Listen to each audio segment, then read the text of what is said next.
And that commitment takes me to doing work with the African American Research Collaborative and Latino Decisions as a survey research analyst.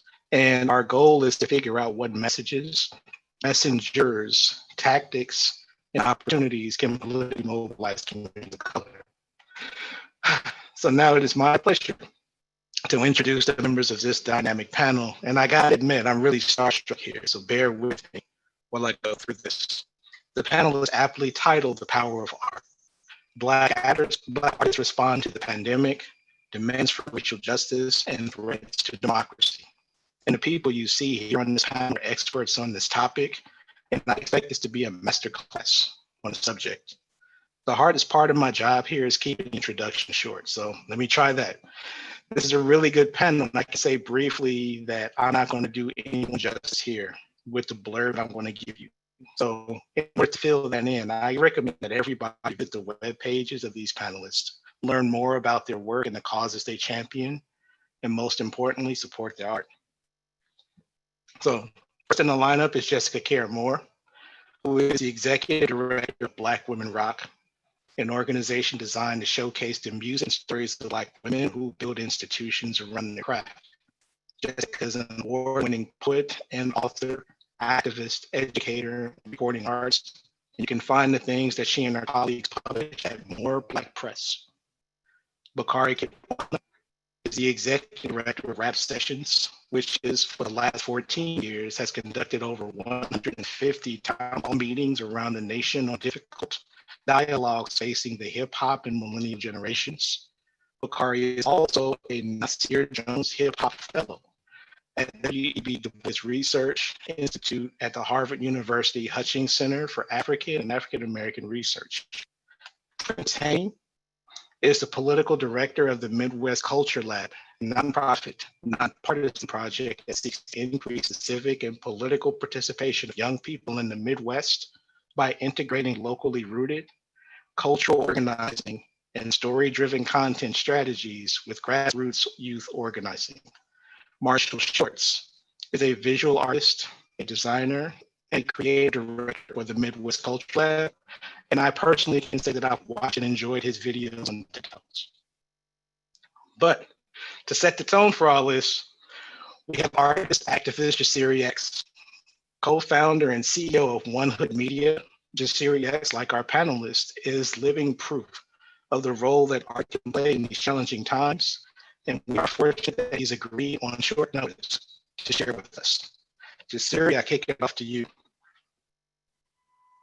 Peace, everybody.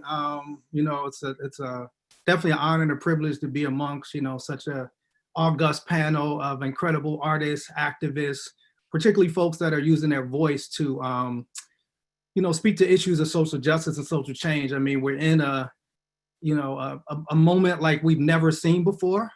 And, you know, not only, you know, people have talked about two pandemics, you know what I'm saying, COVID-19 and racism. And, you know, both are disproportionately affecting Black people. And so as an artist, you know, it's kind of trying to write about this time and capture everything you want to say can sometimes be difficult, but I did want to share. This is something that I just wrote. I'm gonna read a little. I'm gonna read it if y'all don't mind. And so you know, y'all let me know. You don't mind, Jessica? If Jessica don't mind, I'm good. All right, so check it out. Looking out the window with the Draco fully loaded, planning how to rob Jeff Bezos. How much is 1 trillion when converted into pesos? Turn half into Naira, I got family in Lagos. Contemplating know which plan's gonna pay most. We want the bacon biscuits and the huevos, the quesos, the banknotes. Gold by the caseloads, take those. We want the whole motherfucking payroll. Poverty is violence. Policy is silence. Robbery is science, ask the Carnegies and Hanses. Everyone's compliant when you market in a tyrant. Imagine trying to live inside the carcass of a giant. The harshness of the climate, the heartless, the defiant, the hardships and the bias, just compartments of the riots. Footsteps echo through the darkness and the quiet. Better have steady hands when you targeting Goliath. Put the bullet in the chamber, spin the barrel for the danger. I can't make it any plainer. You gonna pay us for our labor. I don't need no white savior justifying my behavior. We them animals you made us, better call brother nature. Since my granddaddy built it, can I burn every acre, every fern till it's vapor, till they learn it's the wager. Tell the governor and mayor if my brother is endangered by a major, I'll be swinging like Steven on the Indiana Pacers. Check the laser sight. Somebody better pray tonight, but not to that Caucasian Christ. Jesus said dreads, the same pigs that killed Brianna, put thorns on his head for a public execution. We need fucking retribution. You can call 1,000,000 cops, but you can't arrest the movement. Got the tech up to Jeff. Welcome to the revolution. Jasiri X, you know what I'm saying? So yeah.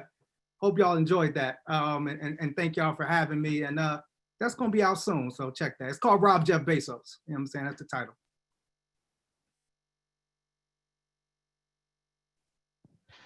So I'm going to get to the intro. I'm going to get to the panel now. And this is great because I am looking forward to listening. And I get a chance to hear from these wonderful experts on this really important topic. And just for you, everything that needs to be said. This is a moment.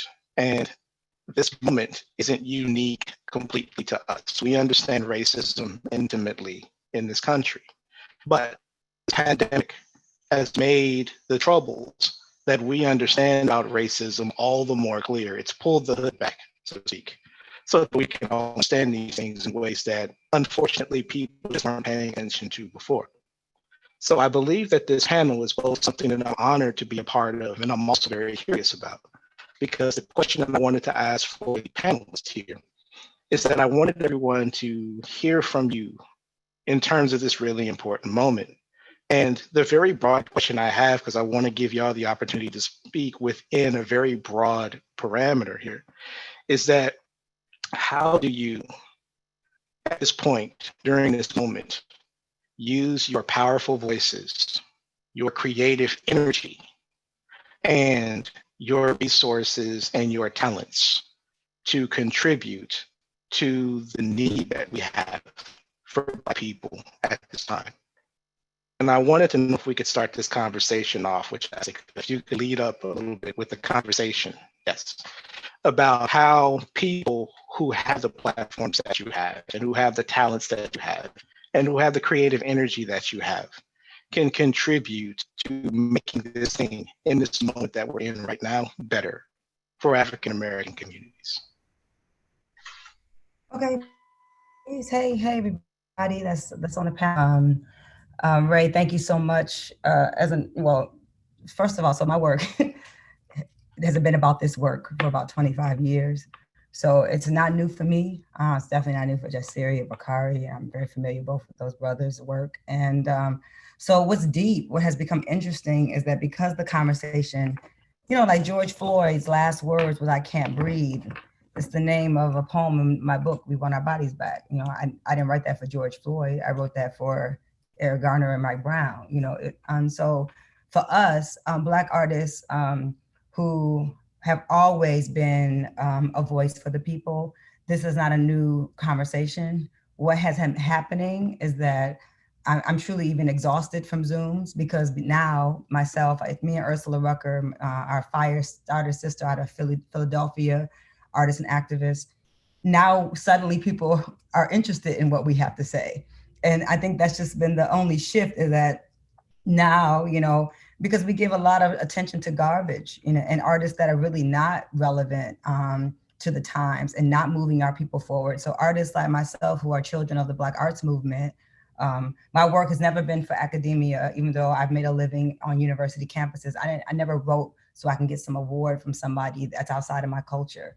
My work has always been about liberating my people. And if I write good poetry too, good. But it's always been a balance of that. And so what's been happening is that, I live in Detroit. I'm in Yellow Springs right now with a lot of really great artists who've Dave Chappelle has created this kind of sanctuary for us to come and be together safely. Let's talk about Black artists. Like Dave Chappelle has figured out how to get COVID tests for us. I've had 2 COVID tests since I've been here, so that we can be around each other safely. And our government can't figure out how to do that. And it's not that they can't figure it out, they're not doing it on purpose. So that if a comedian can do it, can figure out how to make things available for the community that he's in, the city that he lives in, then why can't our government do it? And so And so, yeah, and to say that, you know, like I'm in Detroit, I live in a Black community there. We were 50% of all deaths, almost 45, 50% all deaths of COVID. So I had to go from being in shock of like, at least knowing, I mean, I know I can't even count the people that I know that have passed away at this point. If not my personal friends, then my friends' family members have died. I'm talking about people have lost their mamas, daddies, aunties, siblings. I mean, it's really close for me. And so I had to really come out of the shock of that. And then I had a book coming out, We Want Our Bodies Back, for Sandra Bland. Say her name, right? Because when Black women and girls get killed, nobody cares. Nobody sets things on fire. So we have to write books and talk about her, and we have to say people, tell people to say people's women's names because we don't say them enough. And so I took to the internet with no choice because I had a book, and I had this book that's very, very important to me that I decided to give to a white press, HarperCollins, through Amistad, for the first time after, you know, publishing through More Black Press for many years, because I wanted Black girls and women to have access to the book, and people, academics, to actually look at my books and put them in curriculum, and they don't do that, unfortunately, unless they're on HarperCollins.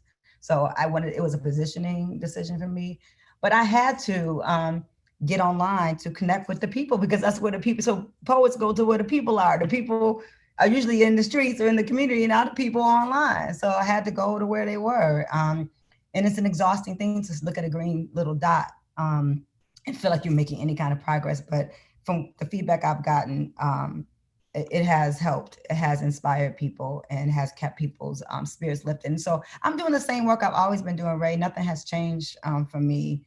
It's just that the lens has changed, or the space where we do it. You know, I'm pretty zoomed out, you know, but it's always good to connect with beautiful people like this, to make it like less of a drag to be talking. I've done book signings and readings with just me by myself for an hour. It's very strange, you know? And so I've requested in the future to, if I do something, like, please allow community to be on. You know, so shout out to the 278 people we have participating with us, because without energy of people participating, it becomes like you're just talking to yourself. And so I think artists like myself and Jasiri, I think people can, any artist who, like Talib Kweli, who's with me here in Yellow Springs, this is our work. And it's really unfortunate that a man, George Floyd, has to be a police officer on the neck of a man, has to get y'all to notice Black artists and how relevant we are and underpaid. And because I push back with people asking me to do all this work for free. And I have a son to take care of, and my mortgage hasn't changed. And so I want to just shout out Grinnell College in Iowa, where I had a residency set up and a curriculum for We Want Our Bodies Back. And they are still paying me to do my work online. And they're not taking my travel costs out, right? They could easily be like, well, you're not coming. They're like, nah, we know how much of a headache it is to be on virtually. It's draining to have to look at. We don't know what this is going to do to our psyche later on, to be staring at these screens like this is a reality. And so nothing's changed over here. I'm still rowdy, been talking about the people, been trying to move things into action. We've been talking about the prison industrial complex. Jasiri doing that incredible work in Pittsburgh. We've been talking about Black and brown children being killed disproportionately by police. Not just here, but in places like in the favelas of Brazil. Like, this is something that's a global pandemic, what's happening with Black and brown bodies. And so I'm just glad that, you know, some of us are paying attention. Thank you, good to the Harvard and to the center that's, I'm going to say the run, is it Hutchins Center? Whatever, is that the name of it? Am I saying it right? I hope so. That's sponsoring this, because Harvard should have been having these conversations, and these people, these corporate entities that are now asking me to be a part of their ally conversations. So I'm not just talking to Black folks. I've been talking to a lot of white people, and then I'm in a lot of ally conversations with people trying to use right Black voices to say that we got Black voices in this to help y'all figure out, y'all meaning people who didn't know or weren't woke already, white folks who trying to figure out how to contribute. I mean, people have sent me money. My white friends send me money just because. I'm like, what you send me money for? I ain't got no cup on the corner. Like, what's up? But they don't know what to do. And so, trying to help them be great, and be better humans. And that's what, we do. But it's tiring, it becomes very tiring. And And self-care is very important for everybody that's on this panel. I hope that all y'all are taking care of yourselves and getting the hell off these screens sometimes, so that you can be better for your families. Because I gotta make sure I'm still like, making sure my son is straight. So that said, that's where I'm at with it. Ain't nothing new under the sun. If y'all didn't know about all these people's work, Bakari, Prentice, I'm sure the work that we've been doing is already there, and you should already know the work. And if you're new to it, welcome to the struggle, and welcome to like making humanity better, because we've been fighting that fight for a long time, and it's not a new conversation. And so if you're new to the conversation, welcome, and you should do more, because when you find me or you find Jasiri X, you're finding a culture, you're finding Black culture, you're finding the thing that people steal from and make pop culture. Like, we do the things that are cool on the ground to make pop culture seem interesting. There's nothing that Beyonce or any mainstream pop artist is doing that we aren't already doing in a different, more authentic way. It's just that they take it and they, candy coat it and put some outfits on. But the reality is that we do the work, and those people all know each other who are doing the work. So happy to be here doing more work. That's my long answer. Oh, that was perfect. Thank you for starting this up. Bakari, I want to know if I can continue that. So good to hear you, Ray. We can hear you now. Take that thing. That little Janet Jackson thing wasn't working. Obviously not. So I guess I'll throw that away. We can keep up, right? I'm good. Yeah, but Bakari, I want to ask you the same thing. I just want to hear from you how you do the things that you do and how you navigate in this space as a person who prioritizes art and creativity in a moment where we need activism. Right. How's everybody doing? First, I guess I should say, unlike Jessica and Jasiri, I didn't join the protests. One, I didn't feel safe. I didn't feel we were at a point of being safe. And two, as Jessica said, we've been doing this work for so long. I didn't feel, I often am waiting for the pain to come to my backyard, rather than going other places. But I have been spending a lot of time, contemplating about what this moment means. I think that we have seen a lot of early writing and production. A lot of it is driven by pain. A lot of it is driven by, trying to respond quickly. And a lot of it is just figured out by driven by trying to figure things out.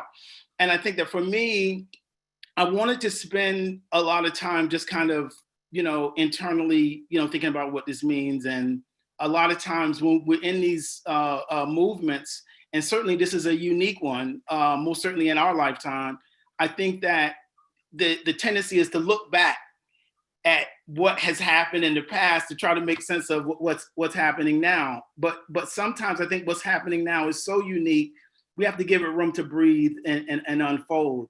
But to that end, I think looking back some, most certainly I've been thinking about the work of people like Public Enemy and Talib Kweli and Dead Prez and KRS-One and others who've been doing this work, and their voices are still present. Queen Latifah, she's been outspoken in this moment.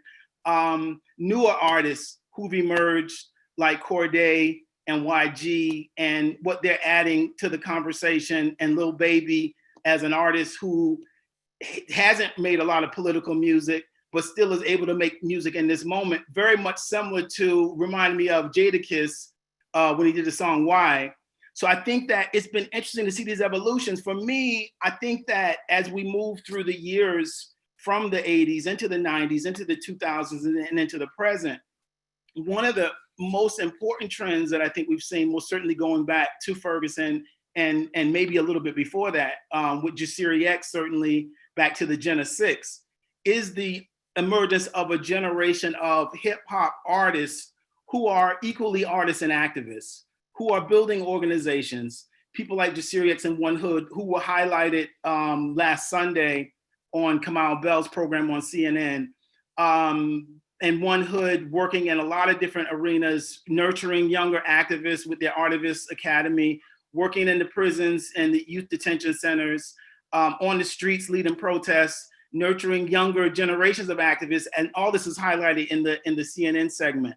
but then also folks like Rebel Diaz, who has been doing this work also in New York City, in the Bronx, with the Rebel Diaz Arts Collective, spinning it forward into the present with some of the basically community organizing news coverage. They did Rod did a big thing recently on the emerging trend of police and law enforcement shooting at protesters with these projectiles in their faces and in their eyes and fracturing their skulls.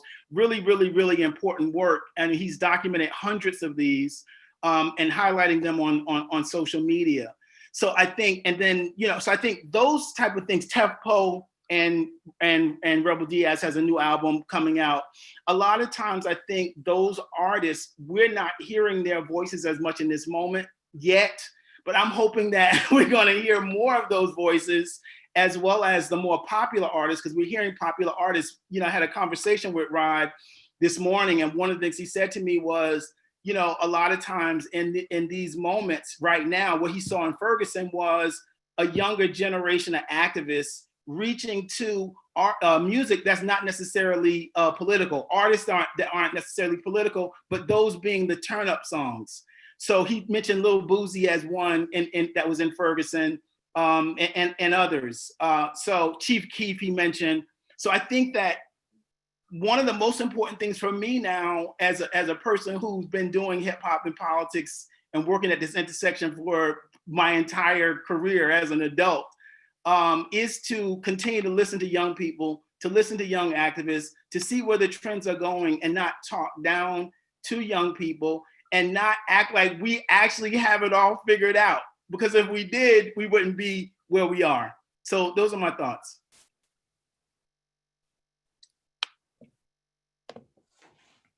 Thank you. And so let's keep this going. So Prentice and Marshall, I want to figure out a way to get y'all both to weigh in on this. It's really important that we not only hear about the Midwest Culture Lab, but also about the really important work that you do, that Bakari says so nicely is at the intersection of art and politics. Yeah, thank you. I just want to thank everyone for putting this panel together, because like you said, the intersection of arts and culture and politics is one of which that you have to really interrogate and figure out where is there a path for us to move together. So I just want to tell a little bit about how the Midwest Culture Lab came to be and what we do, because it really was birthed out of that intersection inside of me. So when I was in high school and starting college, I was a film student. I was a study of film. I thought I was going to be the next Spike Lee. I was making short films. I had won the National Gold Medal for NAACP's AXO in filmmaking. So I was on the path to tell the stories about me and my community and where I needed to go. And then when I was in film school in Ohio, one of the things that just kept hitting me, especially the first week that I arrived on campus, was as I was going to pursue my artistic and creative desires, there were my cousin and my family who was not coming to college and not finishing up high school at that point, was getting put into foster care. And my family wasn't talking about it. And so I had this cognitive dissonance where I'm this Black man moving on campus, about to pursue my creative pursuits. And then there's this other Black man who is like my brother to me, who lived 2 miles from me, who's not coming along, but I'm being told a story that I'm this exception that's supposed to move in this way. And that didn't make sense in my world. And so that made me question, what is happening in my community? What was happening in my world where people who look like me, Black men who look like me, wasn't coming along? And I didn't have the answers. All I knew was how to tell stories at that time. I was all I could do was tell stories through my art making. And what I found along the way was I found community organizing through volunteering and then being a part of Obama's campaign and being a volunteer. And what's so funny is that even when I was getting more politically involved, I was never a political kid. I was an artistic kid. And I got involved in the political work because it started helped me understand how the world worked. I started to understand what it is that I could do, the tools to actually bring community together and change the policies and the rules of how the world governs. And so over the next 10 years, I started to put down my camera and I started to do community organizing and building power in communities. And then around 2016, when 45 was elected, there was this conversation that was coming out about what happened in the Midwest. They were telling this story that that this white working class voter had shaped this new America, which has really been an America we've all been a part of. And however, that story did not sit on me in the same way that 10 years ago when my cousin wasn't coming to college, that story didn't sit on me either. And so what I was wrestling with was that I knew how, through my training, how to move people into action as a community organizer. And I knew when I started to do filmmaking all those years ago, I knew how to tell the story and have the hearts and minds believe in me. But after 2016, there was some disconnect where there was a story where hearts and minds were believing that white America had a vision for our country. And then there were all these people who had not been moved, who were young people of color, and Black people specifically in my state in Ohio. And so I started to wrestle with, how is it that I have these set of friends, these set of people, young folks in my life who have been inspired and moved by me through the art that I created. And then all these other people in a whole different side of my life who's been moved into politics and community organizing that are not together building power for our community. And so through conversations, I started to build the Midwest Culture Lab because there was an intersection that the folks who were experiencing the culture I was creating as an emerging artist were not a part of the political vehicles to exercise their political agency. And then I started reading on Abel's Kiyinde, and he talks about this idea of the other swing voter, which is mostly young people or young people, Black people, young people of color, who both sit at the site of struggle of both being not recognized for the political agency and also being the site of political shame for not voting. And so if you are both not having agency to show up what you believe in the world and are at the site of shame, that makes you immobile. But I knew another story because I existed as that. I existed as someone who told my story in the world through art and also moved thousands of people, young people, into action. And so when I built the Midwest Culture Lab, the question I was trying to answer is like, there are so many artists who are telling political stories that are not connected to a political home. And what would it mean for those set of artists who are interested not only to tell the stories that fulfill them and talk about the community, but take responsibility for the young folks that are listening to them and get them politically activated? And so over the last 4 years, we have been constructing the Midwest Culture Lab as a place where young emerging artists are being politically engaged, developed in their artistry and in their political know-how, so that if they choose to take up the mission and invitation to invite their audience into a political movement, that they know how to do that, and then that they are actually the right messenger to move them into action. And part of what's so exciting about that is that, you know, we, like you said, Jessica, there's tons of pop culture artists, major mainstream artists who are telling stories, moving America, helping people think about and change their mindset. And then right under all those major pop artists and mainstream artists are millions of emerging artists, especially in the digital age, content creators, people who are doing makeup on the internet, are telling stories and wanting to tell a story about the world they want to see, the world they're imagining. And that those people, if given the invitation and invited in and poured into and invested in, can build the political scaffolding for them to exercise their political reality in a region like the Midwest. Because if Black people, like in Michigan and Wisconsin and Ohio and Minnesota, show up, those young folks, and actually exercise their political agency and tell the stories working with those artists, we quite literally not only save our states, we save the nation. And we actually get to move the needle towards what we are imagining. And so that's the work that I do. That's the work that I believe in, that the contribution that we need with young folks. And I'm really excited to introduce Marshall, who is like my co-conspirator in helping to support those young emerging artists and help actually actualize those stories and narratives and you move those folks. So Marshall. I don't know how I can follow up any of this. I'm honored to be here on this panel. Thank you, Prentice, for having me and everybody for allowing me this space. I'll try to keep it short. My role with Midwest Culture Lab is as creative director. And I came to this work, I think, through some mutual friends who connected me with Prentice months ago. At the time, I was just running my business, had no expectation of taking on this role in this way. But when it came about, Prentice urged me to apply, and here we are today. And so I'm really excited about the work.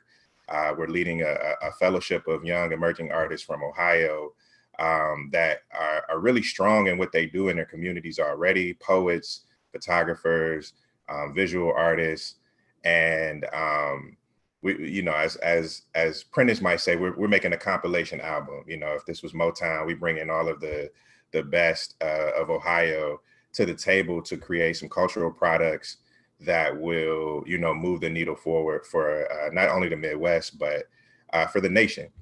And so prior to that, my work has always sort of been in art, in the community. And I think that's why myself and Prentice were brought together. I've been organizing people around art for the last 10 plus years. I got to work with Bakari here recently with bringing Joan Morgan to an annual conference that we have called Creative Control Fest. And been following his work as a Cleveland native for a while from a distance. And so to be here today is really an honor. I'm an artist myself, and I feel like the role and the responsibility and the labor of artists have been what keeps the pulse of movement, what keeps the pulse of culture, what keeps the pulse of thought, social activism, when the unrest kind of diminishes, when the protests stop. Where do you go to hear what's happening? When everybody's back in the C-suite and back in business meetings and things like that? It's through the music, it's through the visual arts, it's through all sort of media. And so often, like Jessica said, it's just now that we're paying attention to the role that art and culture has played in movement. But I say, when the noise is kind of subsided, it's the artists who kind of at the small poetry slam that's still talking about what's going on in the hood, that's still talking about and calling out the contradictions in capitalism. And I think that has kind of been where I found a sweet spot. And I think using my art has never not been about telling our stories. I use for my company, We Are the Stories We Tell. And so art for me as a visual artist and designer has always sort of been a gateway into conversation, into helping small business, into helping my community. 5 years ago, I helped co-found which is now a nonprofit called Maroon Arts Group. And in that year, we built a gallery and performance space out of shipping containers. And, in this moment of COVID and civil unrest in Columbus, we have been able to utilize that space as a place and a space for activating visual artists and community artists in the city of Columbus and beyond. We have a lack of spaces and places for people to go to that are like Black owned and Black run. And so, us being able to continue that work, again, this was work that was happening when after Ferguson, right? When the protests kind of subsided here, when nobody was paying attention, we were kind of working and organizing. So now we're able to have a place and space to host the end of the rally, to host the end of the march in the hood that's being gentrified, right? And we're able to activate our neighbors and making protest signs that'll go up in their front yards and be used at the protests. And so I'm really, this work continues. It continues when the moment is done. It continues as we continue to figure out different ways to tell our stories and build culture. And so I'm honored to be a part of that work. Some days it's not exciting. Some days it's really, really tough. And like Prentice, I couldn't put it down. I couldn't put it down for the sake of moving to political. It had to be a part of the work. It had to be a part of my practice because without that, art, I don't survive, right? And so I think it's important to understand the role of art, not just as commercial and for profit, but for the sake of our humanity, for the sake of us telling stories, and for the sake of movement, right? And so we become the griots of our communities on a local level, which then translates into the larger scale and the big artists who are kind of watching and seeing, right, the culture creators and using that with their platform to continue and further those stories along. So I'll stop there. I have some slides if folks want to see them later, but yeah, thank you. Can I just jump in and say like shout out to the Midwest? Because you know what I'm saying, we the quiet danger. and Prentice and Marshall, I don't know why I'm not a part of this organization, because you know I represent Detroit so hard in the Midwest. So whatever y'all are doing, and I'm in Ohio, like Ohio has become my safe place. In the master workshop I was teaching for a short period of time online, we're all women poets from Columbus. So shout out to Columbus poets, and there's some bad sisters out there writing. My wife was a part of it. Oh yeah, so you know, I love her. Listen, and I'm come back. I got to get back to that workshop, because they were healing me on the workshop. I was supposed to be leading some workshop, but they were doing it. But I think that what's happening to people in the Midwest, because Pittsburgh and Detroit remind me so much of each other, and Ohio is across the street from us, and Chicago, and that people are always centered, I think, lots of times on the East Coast, like in New York, right? What's happening in New York, and or what's happening all the way in the West Coast. But yeah, we definitely organizing among ourselves and knowing what each other are doing, the work that there's so many people doing great work right in the D that aligns with the work that y'all are doing in Ohio. And we're right next to each other. You know, it's a couple of hours away. Toledo. Yeah, we definitely gonna connect. You know, we also, all our emerging artists would love to hear from folks like you, you know, another artist, Tamim, hip hop artist in Cincinnati, like all the folks to, you know, bring the intergenerational pieces together so they understand it's a long arc. Absolutely. Yeah, and then we come from something, right? You know, and it's like, you know, it's not like an explosion of Black artists all of a sudden, like that came out of some, you know, we are baton holders that have been passed down. Like Gil Scott Heron gave it to me, Mary Baraka gave it to me, gave it to Jasiri, like, and so we just keep passing it along, right? My son King has it now, Jasiri's children have it. And so that's just, and Bakari's, you know, children have it. And so that's what we do. But a lot of them don't know that, right? A lot of them just, you do I do one thing with one popular artist of today. And then even my son's been around all kinds of like celebrity people, to the point that he doesn't even know that they're celebrity. Like he just found out. He only realized that Talib and Dave were famous because Chris Rock showed up. And then he was like, oh, so y'all famous, you know, like, because he's like, oh, Chris Rock, Madagascar, you know, but and just to speak to like celebrity, like people, and Dave said something I know recently that people either felt it or they didn't about celebrity. And I agree with him that, you know, it's not about celebrities. I don't really care what celebrity, like actually most of my rich friends can live off their savings for the next few years, like without even having to, like, I'm a gig worker. Like I make a living on the road. I make a living from traveling. And so, you know, and I'm a working class poet and writer, but like some of them have so much, like they're thinking about the moment, but they actually can take a break from the moment and say, okay, well, I'm gonna sit on, I got enough money in my savings, well, my family, we good, you know, till 2021, 2022. And everybody doesn't have it like that. So I think that's also the difference, Jessica, of like, when you're in community, like then the question becomes like, what does the community need? You know what I'm saying? A lot of times, right, you know, celebrities are not in community and oftentimes disconnected from the community. You know, for us, you know, in Pittsburgh, when COVID hit, the first thing is like, okay, well, what does our community need? That's right. And so like for One Hood, one of the first things we did is we got 2,000 KN95 masks for frontline workers in Pittsburgh, because remember at this time, mask wasn't available, you know, just like you said, the government.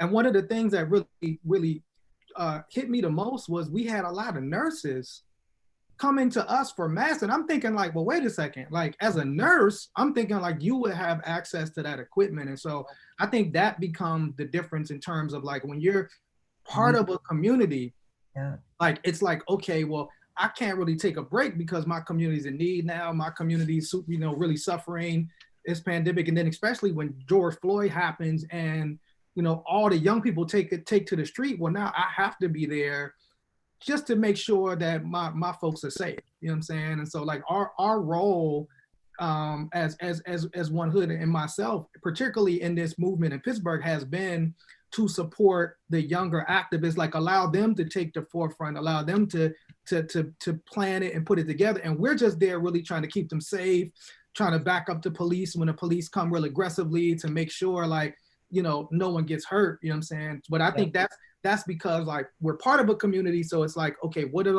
our community need? And like you said, if it's art and inspiration, if it's coming to the protest and you spitting something to give that inspiration a life, the emergence of like Black visual artists in this time has been super powerful. You know what I'm saying? Yeah. Shout out to Sydney James in Detroit, who just did this incredible Malice Green mural and raised enough money, $15,000 online, to go have the money so she can go and paint this mural for the city. That's been amazing for us. So yeah. So we have a moment. I mean, I think we have a powerful moment, and it's really about like, how do we, one, make the moment a movement, like don't go back to sleep, but don't have folks feel like, okay, we've done enough in this short period of time. Like, and more so like how to really continue it, because ultimately it's the dismantling of these, white supremacist patriarchal systems that have led to all this that we kind of have to begin to break down. You know what I'm saying?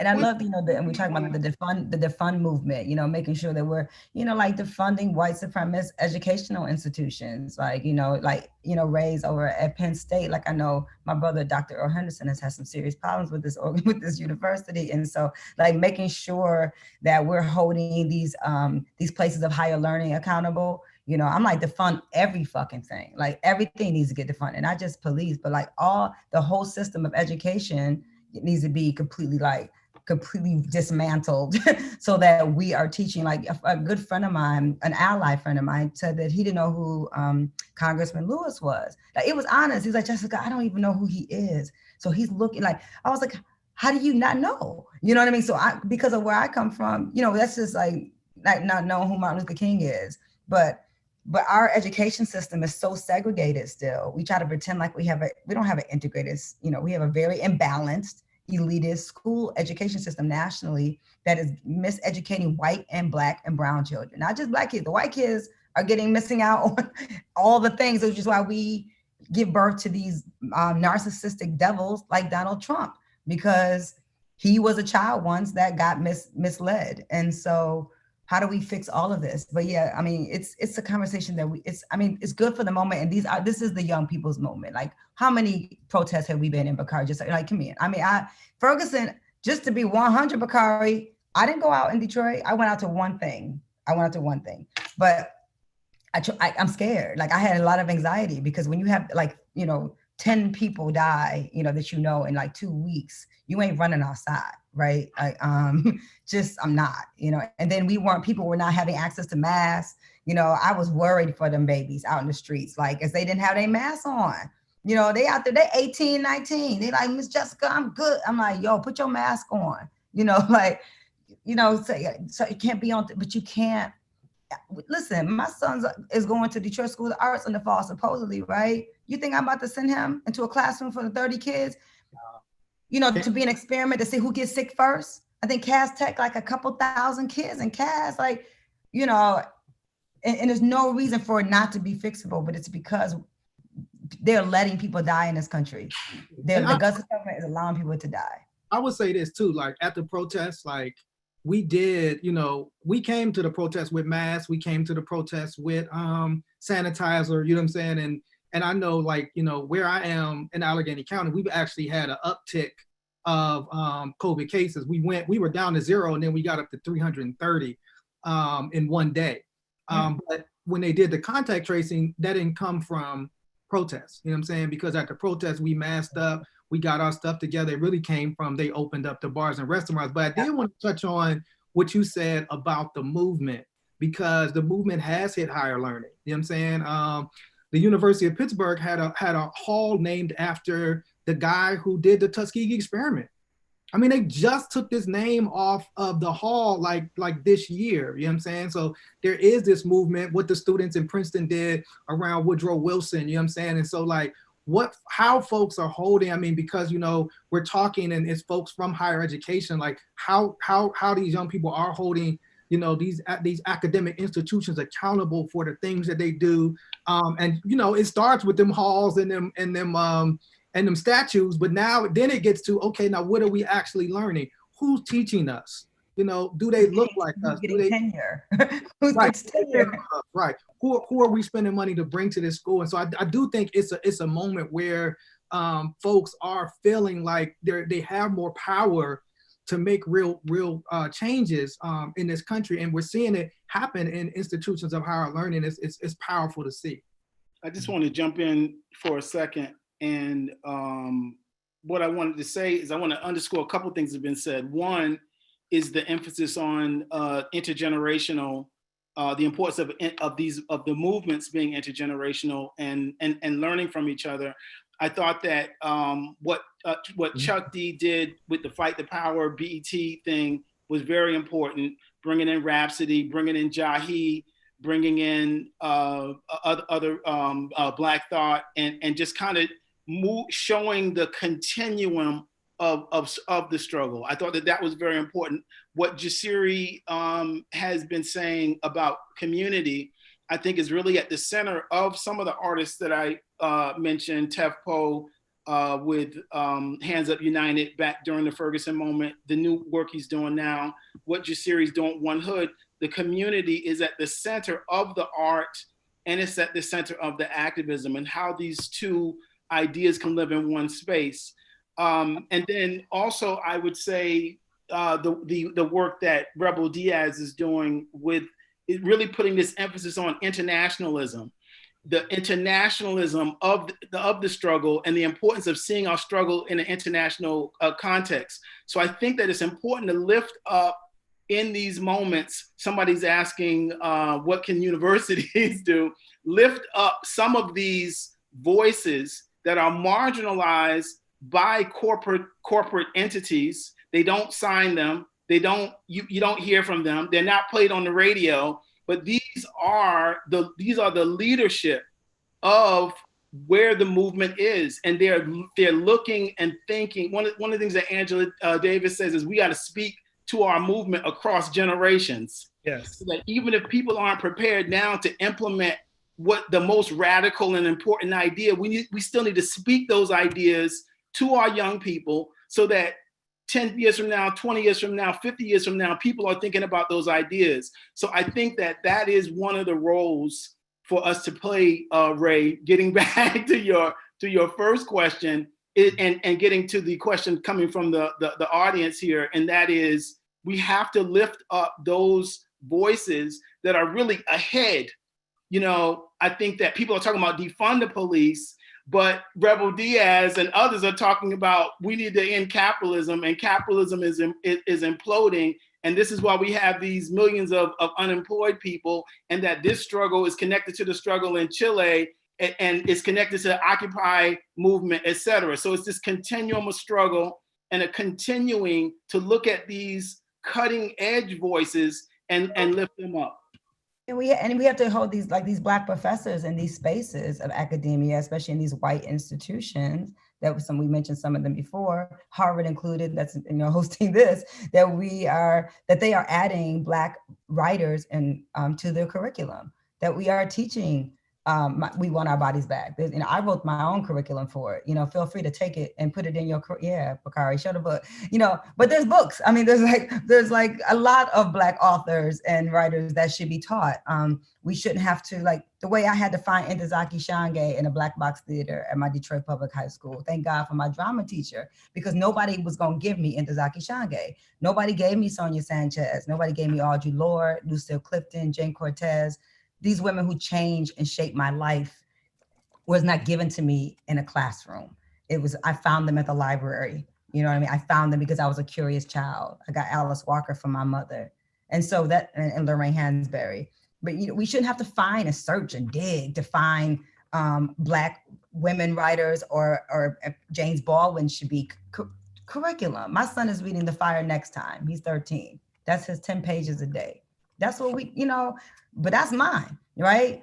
But all of the kids, he's 13, he can handle James Baldwin, whether he may not, he ain't all jumping up excited about it, but he reading it, you know what I'm saying? But that's the kind of radical, we need radical voices in these spaces, right? Because often we are the ones, not just the ones that, that already have kind of record deals and things, but some of the poets, I'm just shouting out to the poets, shout out to poets, because poets and writers have been keeping culture alive, and they're the most necessary and underpaid artists in the country. And and they do the work. We the ones that go inside the prisons and jails. Going inside prison and jails is an extension of the work of a poet, of a Black poet in this country. If you ain't been inside no jail or no prison, then you ain't doing shit, because our people are there. My kids that look like my son are in there. So, you know what I mean? I'm not impressed with people who just because they have record deals and make a good song. It's got to be more than that. You have to be doing more than that. And I can't just be writing a good poem. I hold myself accountable just like I hold them accountable. And so just to say that we have PhDs on our team that really could be doing more.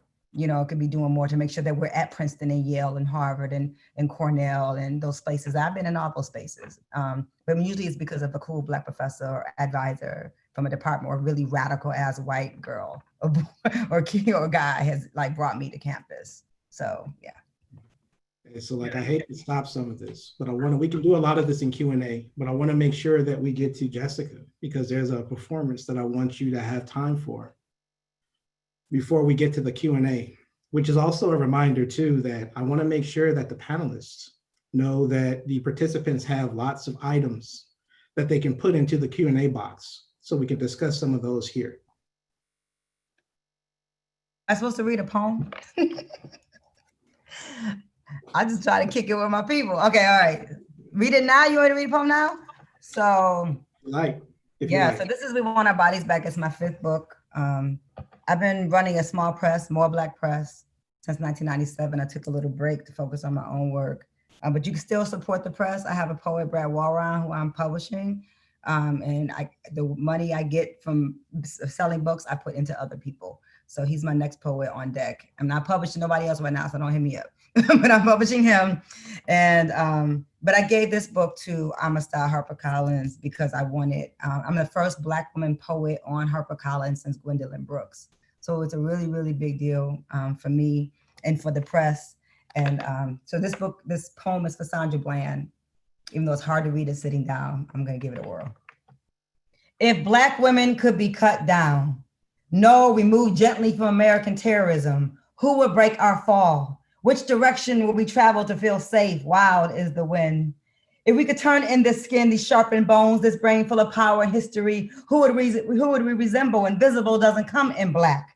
How many nervous breakdowns? How many funeral Black dresses? How many fibroids? How many nooses? How many of our bodies must be raped, cut into pieces, burned inside garbage bags, buried? How many of us blossom a beautiful tree of life and pray their pride isn't cut down the middle, reduced to trunks, or a close friend doesn't die climbing their limbs, attempting to simply grow outside the gritty soil they were planted? I put a spell on you.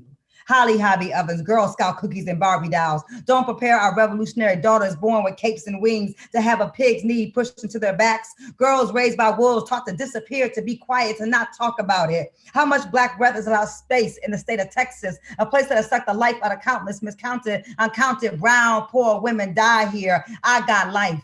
Sandra Bland got the death penalty for a traffic stop. Her body was 28 years young. How to make sense of our bodies burnt by cigarettes, bodies smoked out their own neighborhoods, bodies with abandoned lungs and hearts, bodies mistaken for women when they are still girls. How do we construct a survival guide, a poem for our daughters' bodies without throwing up our breakfast? How do our mothers' bodies not implode after telling our sons to comply, to not speak up, to keep their heads down, to allow their bodies to be dragged by racist police? Jim Crow ain't never flown with this much wingspan. Eagles running for safety now, for the reach is deep in Southern and Midwest, shadows the East, lands in the West. Texas, you will always be Mexico in denial. Poet Ron Allen asked for his body back in 1996, and we are still waiting. We want our bodies back. We want our bodies back. We want our bodies back. We want them returned to mothers without blood, without brains exposed, without humiliation, without bruises, without glass, without fire. We want our bodies back, our city back. We want our culture back. We want our land back, our streets back, our freedom, our justice. We want our bodies back. We want our bodies back. We want them wrapped in white silk. We want them paraded around the White House. We want those flags you stand up for at baseball games at half-mast. We want national holidays to honor our bodies, our knees, our prayers, our ears, our genitals, our eyes, our fingers, our feet. We want 21 gun salutes when we enter a damn room. We want our bodies back. We want them anointed in oils. We want them worn around your neck. We want them remembered. We want them worshiped on Sunday. We want our magic you try to bottle. We want our essence you attempt to steal. We want our elegance, our sex, our walk, our cool, our recipes, our intelligence, our science, our stars, our history. I want my Moroccan nose. I want my holy water breasts. I want my Messiah legs. I want my alien arms. I want my Ivory Coast mouth. I want our breath back. I want our time back. I want your foot off our girls' backs. I want all your badges back. I want you to evaporate into dust like swatted moths. Don't cut me down from the news. Let my legs dangle for the devil. What a spectacular magic show. Why you turn the cameras off? Why you turn the cameras off? This is a simple ballet. You got front row. This is your venue. This cell, this hole is no one's home. Is no place for a woman to die. You probably never heard of Judith Jameson, Catherine Dunham. Oh, we know how to get our legs in the air. We know how to elevate, use our bodies to tell a story of middle passage, of survivals, of lynchings. You have always left our bodies under your control. Don't you touch me. Don't take me down. Don't touch my body. Don't touch my music. Don't touch my patience. Don't touch my car door. Don't come near my window. Don't talk to me in that tone.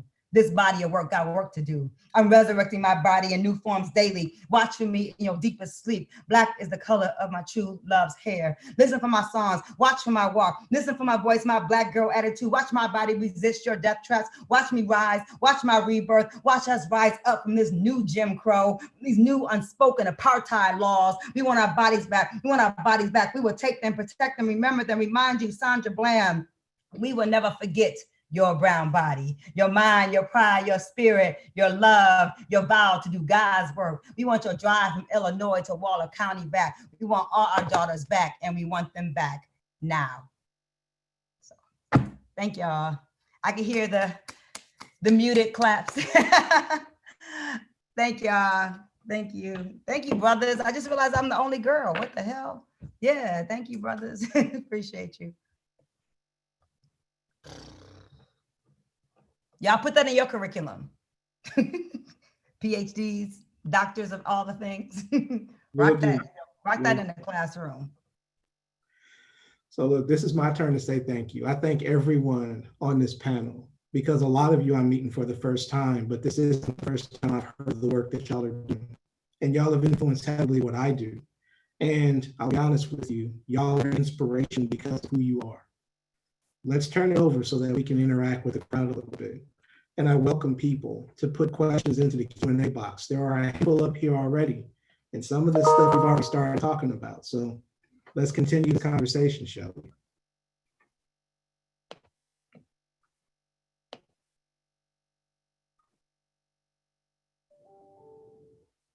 How's the Q&A box gonna work?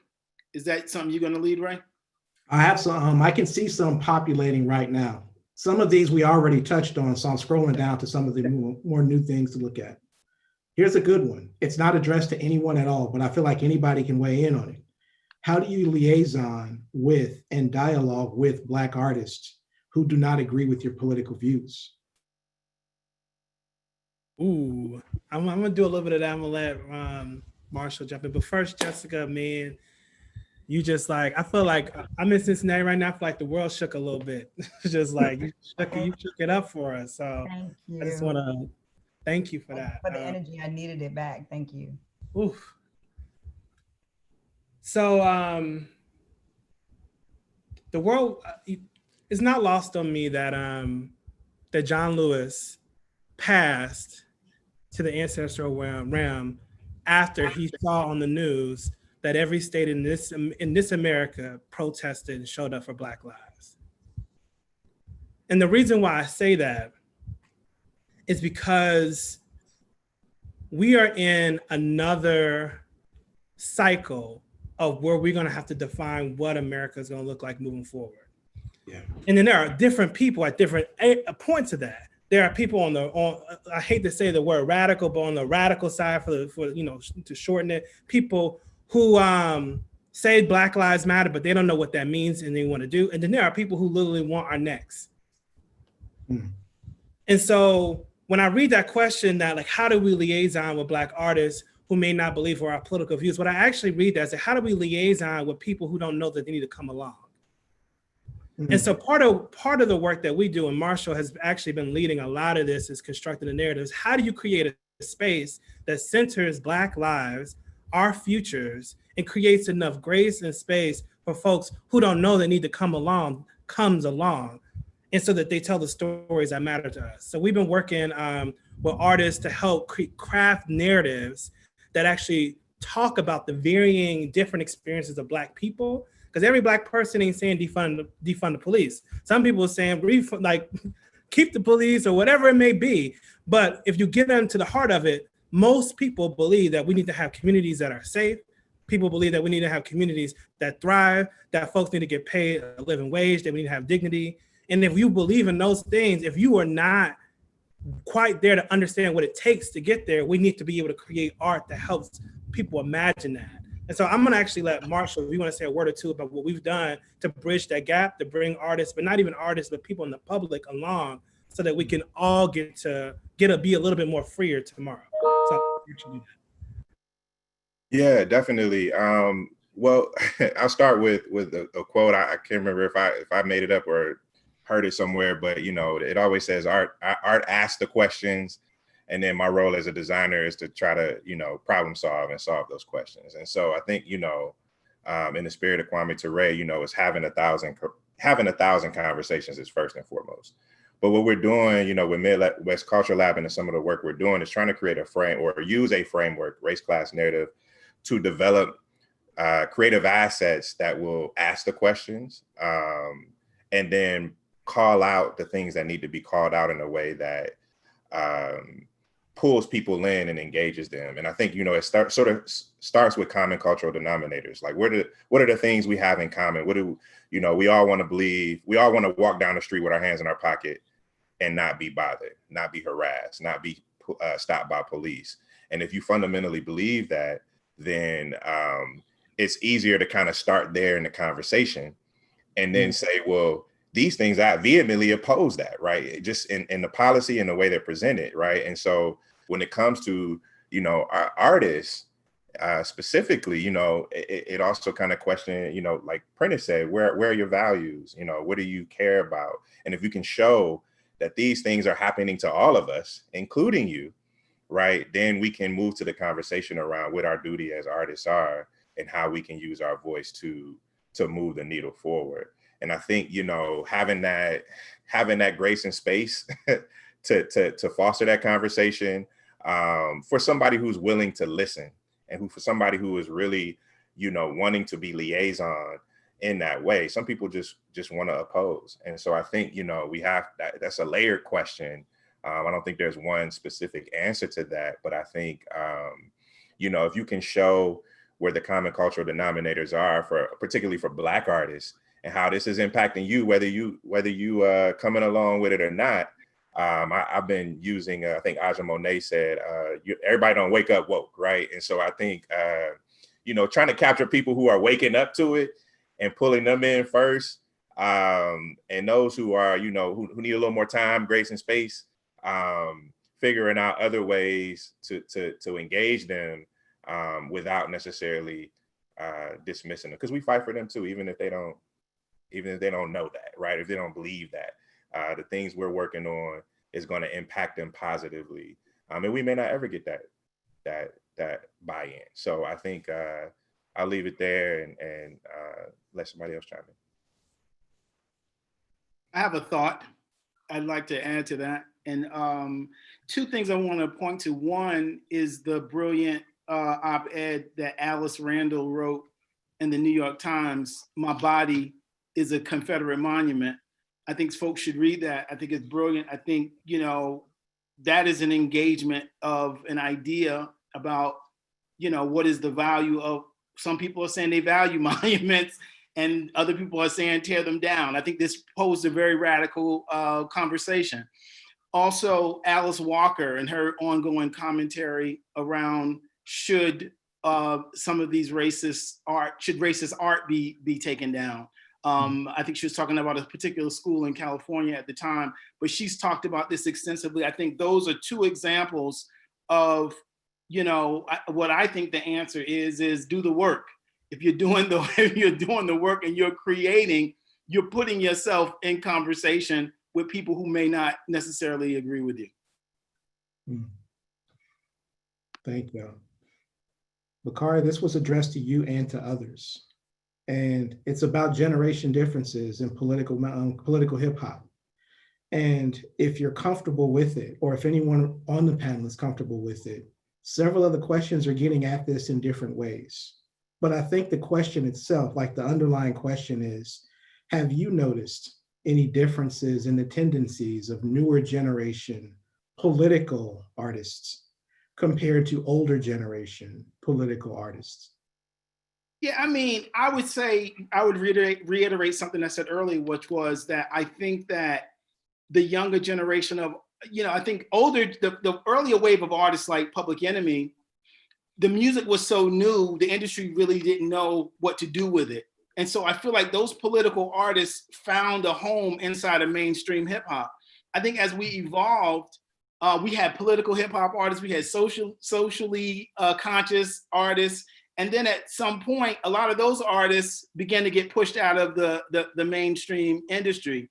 And I feel that helped to birth people like Jasiri X and Rebel Diaz and Tef Poe, artists that realize, look, I can be an artist and an activist, and I don't necessarily need the music industry.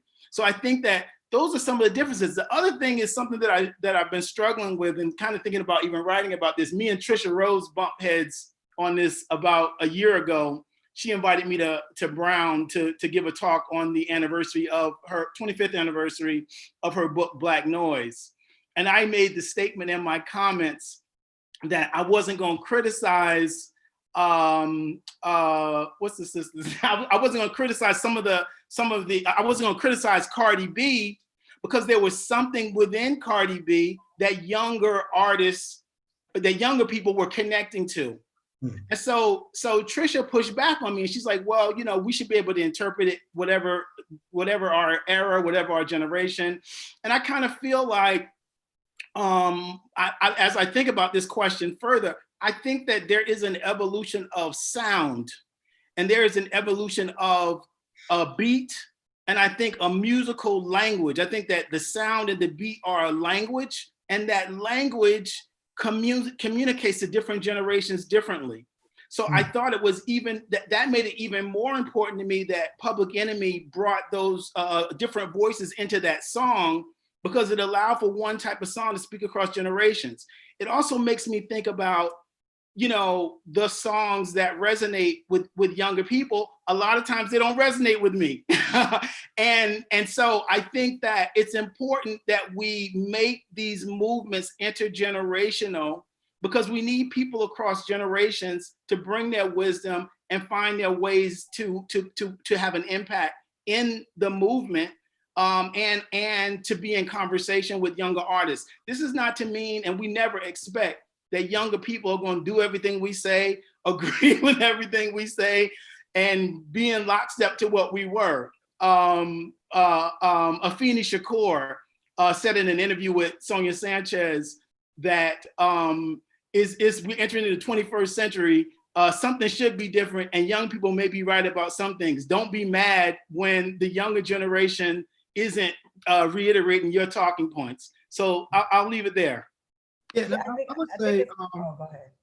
Oh, yeah. I think the music industry has changed too. Like, so the way the music industry looked in the 80s, 90s, and early 2000s doesn't look the same now. I came off of MySpace. I put a song on MySpace, if y'all even remember MySpace, that was played all over the country.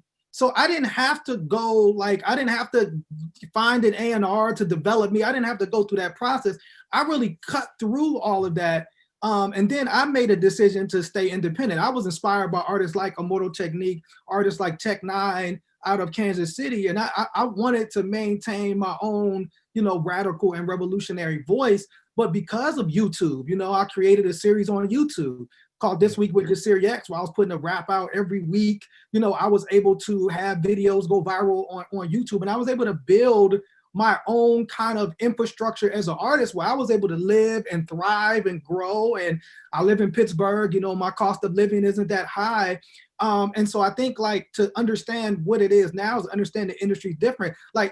Cardi B isn't just selling music. It's like people connected to her music, but because they first were introduced to her story.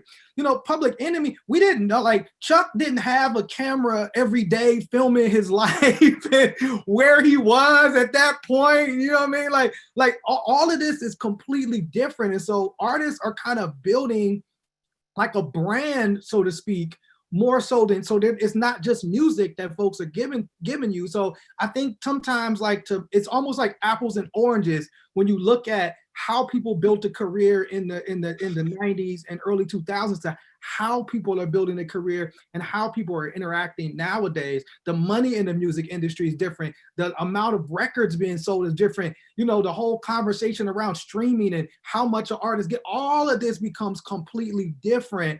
And so that's why you're getting a different sound, and that's why you're getting artists kind of connecting in a different way. And like, you know, like what Jessica was saying about, you know, Jessica has an audience built in. So when Jessica puts a book out, she already has people that want to bring her in, that want to hear the book, that want to produce. So she, even outside of, I mean, of course, HarperCollins helps. I did that before MySpace. That's what I'm saying. Before you even get to HarperCollins, you have a whole built-in group of people and fans that follow you every day, that connect with what you're doing, that have, you know, watched your son go from because I remember looking at I've watched your son grow up as a fan of your music. So it's just a different level of engagement today. And it's really about like, kind of like as an artist, how you choose to engage. I chose not to engage in a mainstream way because for me, I didn't, you know, that game and who owns it and what I can or cannot say, I wasn't interested in playing that game. So I was like, you know, I can build something right here in my city, you know, like the Midwest Culture Labs. It's like, we can build something right here, right in our city, and have just as much as impact and influence, you know what I'm saying? And then what happens? CNN decides to come to Pittsburgh for United Shades of America, and where, you know, Kamau Bell comes to One Hood Media. And to me, what I like most about the segment was, it was really about speaking to the youth that are part of our One Hood Artivists Academy. Our artists and activists were able to speak and share their ideas and share their goals. So I think that's how we also do that intergenerational thing, is like you create these spaces where young people feel that they can come and be their own authentic selves, their own artistic self. And I have to understand that the way, you know, we started to mentor activists. I had to understand that the way I see activism and the way they see activism is different. They've grown up in a different time. So I couldn't be all judgmental, like, well, that's not the activism that I practice. And no, we had to give them space, give them resources and support, and allow them to develop and evolve on their own. I think that that's what, to me, we can do. But yeah, just how the music industry now is so completely different. But, you know, and it's funny because now we can see Chuck every day, and Chuck is very active on social media, you know what I'm saying? And he uses his platform in a very strong way. And so it's just a completely different thing. And that has to be taken into account when we have that conversation.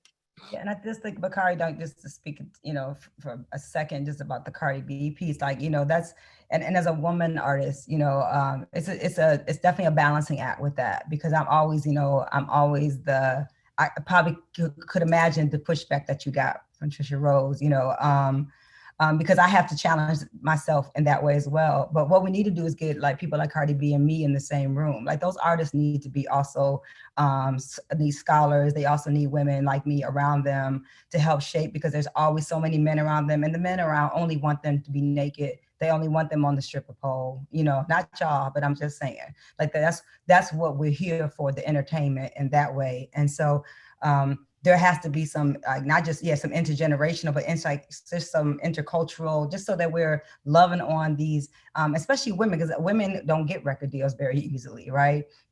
It's very hard for women to get pushed through any kind of way. So when I see growth in a woman artist, or growth in even a male artist that used to be talking about nothing, that's suddenly talking about something, I'm happy about that, right?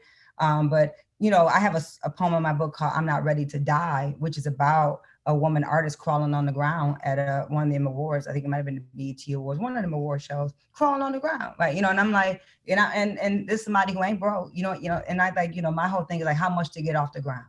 You know, when we gonna stop crawling? And you know, and because at some point, you know, you got enough zeros in your bank account. So if you're crawling right now, then what you crawling for? Because you don't need the check. And you're crawling because you might still be in your head, not quite off the stripper pole.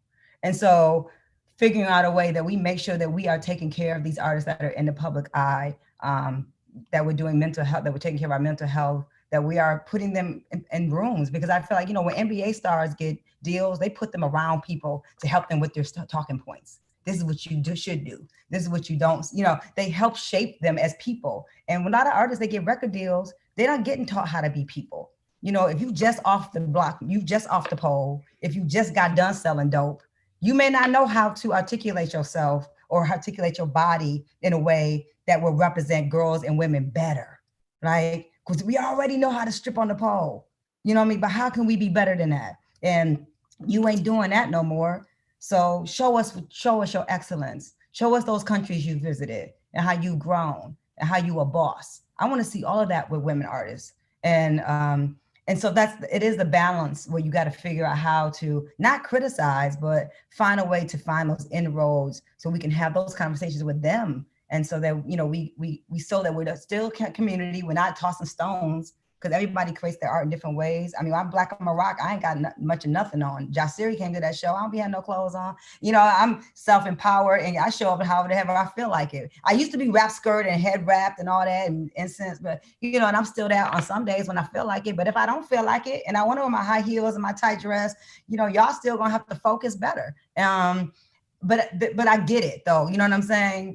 But I do get that there's a middle ground that has to be met and some understanding. And so I try not to be that judgmental mama, because I'm also can be ratchet too. Like I'm ratchet, like I'm, you know, like ratchet. I'm from Detroit, I'm gritty and all that. And so we're all those things. But what our girls are seeing is so limited for Black women in particular. It's so limited to what they see from us. And so that's why the organization, Black on Rock, is supporting Black women who not only play rock and roll music, which is something that Black girls don't know, that rock and roll is their art form that they created, right? That's our shit. So taking rock and roll back from white boys and saying, no, it's Black women created rock and roll, Black brothers, but truly women. The blues sped up. It's Black women's voices. It's us, and it's liberation music for that matter. And so taking something back, and also these women who are independent artists, not just the Rihannas and the Cardi B's and the Beyoncés, right? But also the Divinity Rocks and the Nick West and the Celeste Hendersons and the Joy and the countless artists, Yazara, Stephanie Christian, who do magical work off the stage, these independent Black women who have to fight and push through to have international followings. And they do, right? Just like I do. I have been all over the world, and somebody may on this stream just met me for the first time, but you know what I'm saying? But there's these Black women. Go to blackonrock.com. I'm gonna put it in the thing so y'all can find out some of these women that I work with, because they're also scholars and intellects, right? That can play music. And we need that too. You know, somebody just entertaining me. I just need more shit. I need more than that. I need more than just a good song. That's for me. You know what I mean? And I think our girls in particular need more than that from women. Thank you.